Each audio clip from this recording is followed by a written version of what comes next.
Semenjak kasus penipuan trading binary option yang menjerat Doni Salmanan, membuat segala kehidupan sang Crazy Rich Bandung dikulik habis warganet ke media sosial. Salah satunya mengenai sosok mantan kekasih dari sang istri Dinan Fajrinah. Sebelum menikah dengan Doni Salmanan disebut-sebut jika Dinan sempat memiliki pacar.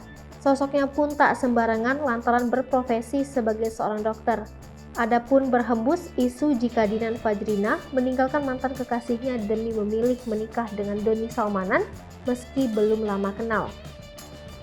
Dalam unggahan akun Rumpi Gosip terlihat video sosok diduga mantan kekasih Dinan Fajrinah. Pria tampan bertubuh tinggi dengan badan atletis disebut sebagai mantan Dinan. Adapun diduga sang pria juga merupakan anak dari seorang perwira TNI. Alhasil kemunculan dari sosok mantan Dinan mendapatkan reaksi dari warganet. Banyak komentar warganet yang menduga bahwa Dinan Fajrinah telah menyesal meninggalkan mantan kekasihnya itu. Meskipun kini Doni Salmanan telah resmi ditahan, sang istri Dinan Fajrinah nampak masih tetap akan setia mendampingi sang suami yang tengah diterpa masalah berat. Dengan isu yang beredar, sejumlah pihak kini menduga jika hubungan pernikahan antara Doni Salmanan dan Dinan Fajrinah yang baru seumur jagung menikah pada akhir 2021 silam di ambang perpisahan.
Hai pemirsa Sri Popo TV, jangan lupa komen, like, dan subscribe, serta tonton terus berita-berita terupdate